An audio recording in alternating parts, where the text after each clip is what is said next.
നമസ്കാരം. ഞാൻ ശക്തേയ ഉപാസകൻ.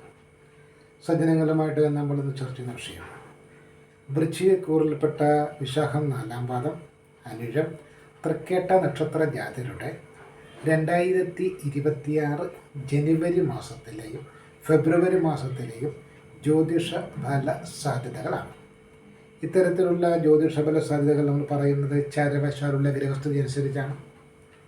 ഇതെങ്ങനെയാണ് ഒരു വൃശ്ചികക്കൂറുകാരൻ്റെ ജീവിതത്തിൽ അനുഭവത്തിൽ വരാനിടയുള്ളത് എന്ന് ചോദിച്ചാൽ, ഏതൊരു വൃശ്ചികക്കൂറുകാരനെയും സംബന്ധിച്ച് 2026 ജനുവരി ഫെബ്രുവരി മാസങ്ങളിൽ അവരെ സ്വാധീനിക്കുന്ന ദശാനാഥൻ്റെയും അപഹാരനാഥൻ്റെയും സ്വാധീന ഫലങ്ങൾ എന്തൊക്കെയാണോ അവയെ കൂടെ ആശ്രയിച്ചായിരിക്കും ഇത്തരത്തിലുള്ള ഫലങ്ങളും അനുഭവത്തിൽ വരിക എന്ന് മനസ്സിലാക്കുക. ചരവശാലുള്ള ഫലം പറയുമ്പോൾ ചാരവശാലുള്ള പ്രധാനപ്പെട്ട ഗ്രഹസ്ഥിതി കൂടെ നമ്മൾ പരിശോധിക്കുന്നുണ്ട്. അങ്ങനെ പരിശോധിക്കുമ്പോൾ ശനി 5-ാം ഭാവത്തിലും വ്യാഴം 8-ാം ഭാവത്തിലും രാഹുർ 4-ാം ഭാവത്തിലും കേതുർ 10-ാം ഭാവത്തിലും സ്ഥിതി ചെയ്യുന്നു. ഇതുകൂടാതെ സൂര്യ ചന്ദ്രാദി ഗ്രഹങ്ങളുടെ ജനുവരി ഫെബ്രുവരി മാസത്തിലെ സ്ഥിതിയും പരിഗണിക്കും. നമുക്കാദ്യം വൃശ്ചികക്കൂറുകാരുടെ 2026 ജനുവരി മാസത്തിലെ ഫലം എന്താണെന്ന് നോക്കാം. ജനുവരി മാസത്തിൽ തൊഴിൽപരമായിട്ടുള്ള ചില മാനസിക സംഘർഷങ്ങൾ വർദ്ധിക്കുവാനുള്ള സാധ്യതയുണ്ട്. തൊഴിൽ വിഷയങ്ങളുമായിട്ട് ബന്ധപ്പെട്ട് വളരെയേറെ ശ്രദ്ധയോടും ജാഗ്രതയോടും കൂടി നിങ്ങൾ പ്രവർത്തിക്കേണ്ടുന്ന ഒരു കാലഘട്ടമാണ്. തൊഴിൽ മേഖലയിൽ അസൂയാലുക്കളോ അതല്ലെങ്കിൽ തൊഴിൽ മേഖലയുമായി ബന്ധപ്പെട്ട് ഏതെങ്കിലും തരത്തിലുള്ള അപവാദങ്ങളോ കുത്തിത്തിരിപ്പുകളോ അസൂയാലുക്കളുടെ കുപ്രകരണങ്ങളെയോ നേരിടേണ്ടി വന്നേക്കാം. പക്ഷേ അതിൽ നിങ്ങൾ നിരാശരാകരുത്, ടെൻഷനാകരുത്. കാരണം അത്തരത്തിൽ വരുന്ന കാര്യങ്ങളെ അല്ലെങ്കിൽ അത്തരത്തിൽ വരുന്ന കാര്യങ്ങളിൽ നമ്മൾ വീണുപോയി എന്ന് മനസ്സിലായാൽ കുത്തിത്തിരിപ്പുണ്ടാക്കിയവരെ ആഹ്ലാദിക്കും. പക്ഷെ അതൊന്നും നമ്മളെ ബാധിച്ചിട്ടില്ല എന്ന നിലയിലാണ് നമ്മൾ ആ വിഷയങ്ങളെ നേരിടുന്നതെങ്കിൽ എന്ത് ചെയ്താലും ഇവനൊന്നും ഏക്കത്തില്ല എന്നൊരു തോന്നൽ വരുന്നതുകൊണ്ട് അവർ സ്വയം പിന്നീടെങ്കിലും ഉള്ള കാര്യങ്ങളിൽ നിന്ന് പിന്മാറുവാനുള്ള സാധ്യതയുണ്ട്. അതിലുപരിയായിട്ട് നമുക്ക് എന്തുകൊണ്ടാണ് ഇത് ബാധിക്കാതെ നമ്മൾ ചലിക്കാതെ നിൽക്കുന്നത് എന്ന വിഷയം സംബന്ധിച്ചൊരു ആശങ്ക കുത്തിത്തിരിപ്പുണ്ടാക്കിയവർക്ക് തോന്നുവാനും സാധ്യതയുണ്ട്. രണ്ടാമത്തെ കാര്യം, ഏതെങ്കിലും തരത്തിലുള്ള ഒരു ഭാഗ്യ പരീക്ഷണങ്ങളൊക്കെ നടത്തിക്കളയാം എന്ന് വിചാരിച്ചുകൊണ്ട് അതിൽ നിന്നും എടുത്തിയാടാൻ പറ്റിയ ഒരു കാലമോ സാഹചര്യമോ അല്ല എന്ന് നല്ല ശ്രദ്ധ വേണം. തീർത്ഥാടന വിഷയങ്ങളിലൊക്കെ ഇടപെടുന്ന നല്ലതാണ്, മനസ്സമാധാനം ഉണ്ടാകും. അതുപോലെ തന്നെ കുടുംബപരമായിട്ടുള്ള വിഷയങ്ങളിൽ എന്തെങ്കിലുമൊക്കെ വിമർശനങ്ങൾ വരേണ്ടതുണ്ട്. വളരെയേറെ കുടുംബത്തിന് വേണ്ടിയിട്ട് രാപകരില്ലാതെ അധ്വാനിച്ച് കഷ്ടപ്പെട്ട് കാര്യങ്ങൾ നിവർത്തിച്ച് കൊണ്ടുപോകുന്നവരാണ് നിങ്ങളെങ്കിൽ പോലും ഈ കുടുംബത്തിന് വേണ്ടി നിങ്ങൾ എന്ത് ചെയ്തു എന്ന തരത്തിലുള്ള ചോദ്യങ്ങളെ നേരിടേണ്ടി വന്നേക്കാനിടയുണ്ട്.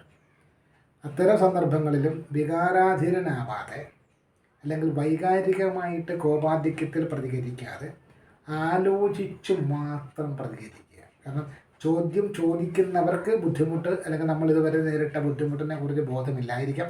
പക്ഷെ നമുക്കതിനെക്കുറിച്ച് ബോധമുണ്ടെങ്കിൽ അത്രയും കാലം നമ്മൾ ബുദ്ധിമുട്ടി കഷ്ടപ്പെട്ട് കൊടുത്തതിൻ്റെ ഒരു നല്ല കർമ്മത്തിൻ്റെ ശോഭ നമ്മളുടെ ഒരു വാക്ക് കൊണ്ട് ഇല്ലാതാക്കാതിരിക്കാൻ ശ്രദ്ധിക്കുക. രണ്ടാമത്തെ കാര്യം എന്ന് പറയുന്നത്, ഏതെങ്കിലും തരത്തിലുള്ള നിയമവിരുദ്ധമായിട്ടുള്ള പ്രവർത്തികളിൽ ഏർപ്പെടുന്നവരുമായിട്ടൊക്കെയുള്ള സൗഹൃദമൊക്കെ ഒഴിവാക്കുന്നതാണ് നല്ലത്. അല്ലെങ്കിൽ മനസ്സറിയാതെ തന്നെ നമുക്ക് എന്തെങ്കിലുമൊക്കെ തരത്തിലുള്ള ബുദ്ധിമുട്ടും പണിയുമൊക്കെ വരാനിടയുണ്ട്. വിവാദങ്ങളായേക്കാവുന്ന വിഷയങ്ങളിൽ നമ്മൾ അകപ്പെടാതെ നിൽക്കുന്നതായിരിക്കും ഏറ്റവും നല്ലതെന്നാണ് ഇവിടെ സൂചിപ്പിക്കാനുള്ളത്. വിദ്യാർത്ഥികളെ സംബന്ധിച്ച് വിദ്യാഭ്യാസ വിഷയത്തിൽ ആത്മാർത്ഥമായിട്ടുള്ള പരിശ്രമം നടത്തിയാൽ തീർച്ചയായിട്ടും വിജയം ഉണ്ടാകും. കഠിനമായിട്ടുള്ള പരിശ്രമം മാത്രമേ വിദ്യാഭ്യാസ വിഷയത്തിൽ നിങ്ങൾക്ക് ഏറ്റവും കൂടുതൽ നേട്ടമുണ്ടാക്കി തരികയുള്ളൂ എന്ന വസ്തുത മനസ്സിലാക്കിക്കൊള്ളുക. ഭാഗ്യത്തിൻ്റെ പിന്നാലെ പോകാതെ പരിശ്രമത്തിൻ്റെ പിന്നാലെ പോകുന്നതായിരിക്കും നല്ലത്. അതുപോലെ തന്നെ വിവാഹ വിഷയങ്ങളെ സംബന്ധിച്ചും ചില തടസ്സങ്ങളൊക്കെ വരുന്നതായിട്ട് തോന്നിയേക്കാം. എന്നാൽ അതിനെയൊക്കെ അതിജീവിക്കുവാൻ സാധിക്കുന്നതാണ്. വിവാഹ വിഷയങ്ങളുമായിട്ട് ബന്ധപ്പെട്ടും വലിയ ടെൻഷനൊന്നും അടിക്കേണ്ട കാര്യമില്ല. കാര്യങ്ങളൊക്കെ ഏകദേശം അനുകൂലത്തിൽ തന്നെ വരും. തൊഴിൽ തേടുന്നവരെ സംബന്ധിച്ചും നിങ്ങൾ 9 വാതിൽ മുട്ടുന്നെങ്കിൽ അതിൽ 6 വാതിൽ നിങ്ങൾക്കെതിരെ അടയുന്നു എന്ന് വിചാരിക്കുക. പക്ഷേ 7ാമത്തെ വാതിൽ നിങ്ങൾക്ക് വേണ്ടി തുറന്നിരിക്കും. ആ ഒരു തരത്തിലായിരിക്കും അതിൻ്റെ ഫലങ്ങൾ വരിക. തൊഴിൽ പ്രശ്നമുണ്ടാകുമ്പോൾ നമ്മൾ മേലധികാരിയുമായിട്ടൊക്കെയുള്ള ചർച്ചയിലൊക്കെ കോപത്തെ കുറച്ചുകൊണ്ട് സംയമനത്തോടുകൂടെ ശാന്തതയോടെ സംസാരിച്ച് പ്രശ്നം പരിഹരിക്കാൻ ശ്രമിക്കുന്നതായിരിക്കും ഏറ്റവും നല്ലത്. അതല്ലെങ്കിൽ പലതും വിവാദങ്ങളെ തീരുവാനുള്ള സാധ്യതയുണ്ട് എന്ന് മറന്നു പോകരുത്. നമുക്കിനി ഫെബ്രുവരി മാസത്തിലെ ഫലത്തിലേക്ക് പോകാം. ഫെബ്രുവരി മാസം എന്ന് പറയുന്നത് ഫെബ്രുവരി മാസത്തിൽ ഇവരെ സംബന്ധിച്ച് വൃശ്ചികക്കാരെ സംബന്ധിച്ച് വരാനിടയുള്ളത് പുത്രന്മാരെ അല്ലെങ്കിൽ നമ്മളുടെ ജോലിക്കാരെ, നമ്മളുടെ കീഴിൽ വർക്ക് ചെയ്യുന്നവർ, പുത്രന്മാരെ കൊണ്ടോ അല്ലെങ്കിൽ ജോലിക്കാരെ കൊണ്ടോ ഏതെങ്കിലും തരത്തിലുള്ള ധനനാശം ഉണ്ടാകാനുള്ള സാധ്യതയുണ്ട്. അതുപോലെ തന്നെ ഏതെങ്കിലും ഒരു പ്രധാനപ്പെട്ട വിഷയം വരുമ്പോൾ അവിടെ ഒരു തീരുമാനം എടുക്കേണ്ടി വരുമ്പോൾ നമ്മൾ ബുദ്ധിക്ക് ജോലി കൊടുക്കില്ല. ബുദ്ധിക്ക് ജോലി കൊടുക്കാതെ ബുദ്ധി കൊണ്ട് ചിന്തിക്കാതെ അന്നേരം തോന്നുന്നത് ഒരു തീരുമാനം എടുക്കുക, പിന്നീട് അത് അബദ്ധമാണ് തിരിച്ചറിയുക. ഇങ്ങനെയുള്ള സാഹചര്യങ്ങൾ ഒഴിവാക്കാൻ ശ്രമിക്കണം.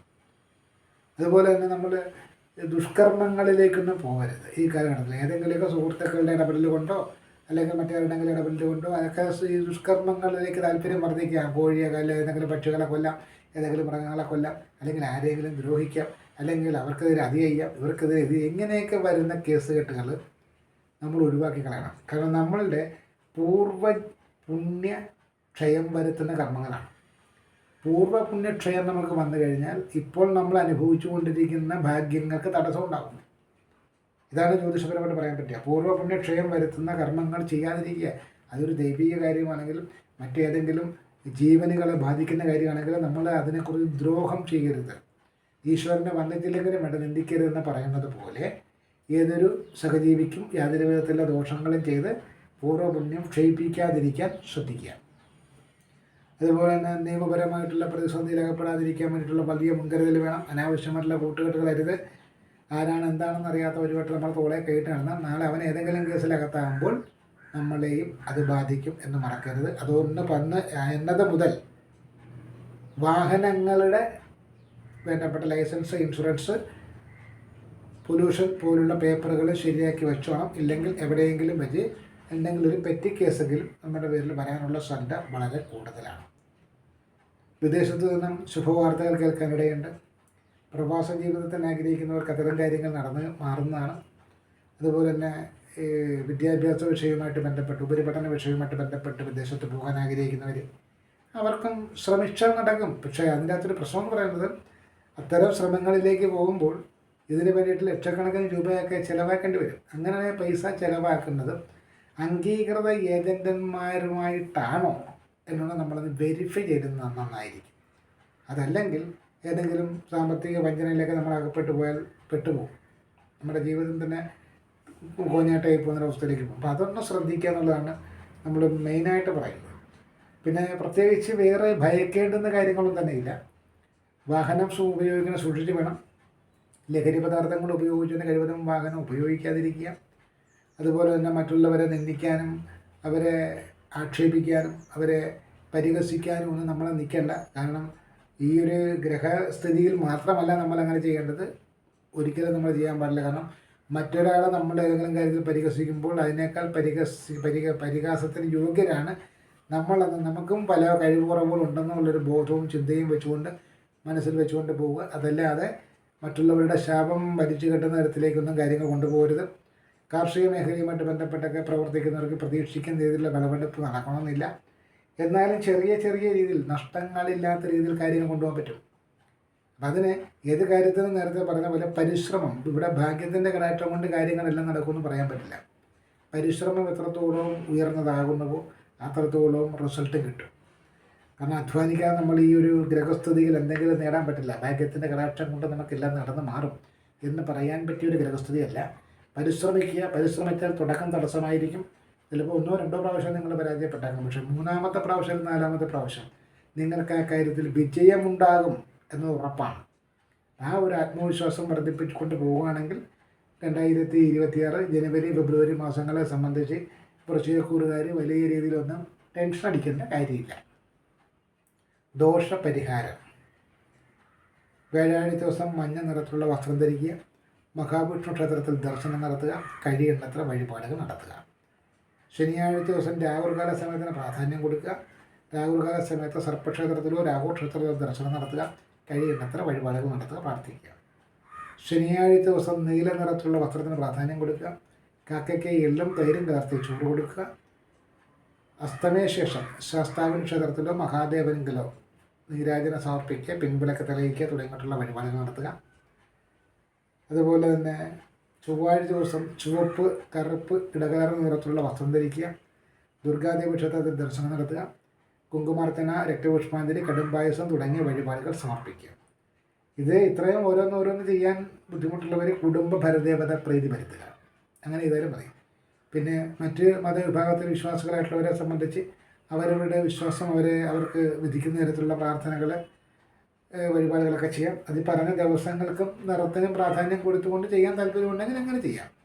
എന്തായാലും ജ്യോതിഷപരമായിട്ട് നമുക്ക് ചൂണ്ടിക്കാണിക്കാൻ പറ്റുന്ന അല്ലെങ്കിൽ വിലയിരുത്താൻ പറ്റുന്ന ജ്യോതിഷ ഫല പരിഹാര നിർദ്ദേശങ്ങൾ ഇവയൊക്കെയാണ്. ഇതാണ് നമുക്ക് ഈ വീഡിയോയുടെ സൂചിപ്പിക്കാനുള്ളത്. നന്ദി, നമസ്കാരം.